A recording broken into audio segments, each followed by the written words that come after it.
શું જોઈએ? એ પાણી ગંદુ થઈ ગયું. હવે પાણી સાફ કરવા માટે શું કરવાનું?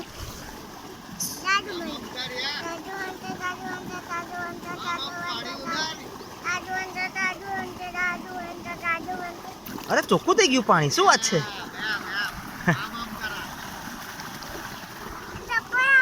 છપછપિયા કરો છો? છપછપિયા ચપ્પલ ઉભા રહો. એ 8 આયો આયો આયો આયો આયો આયો આયો આયો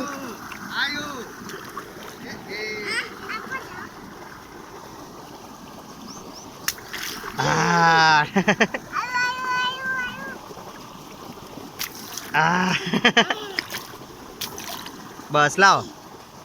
ચપ્પલ એકદમ ચોખ્ખા છે. એકદમ ચોખ્ખા ચોખ્ખા થઈ ગયા છે. છપછપિયા કોણ કરશે?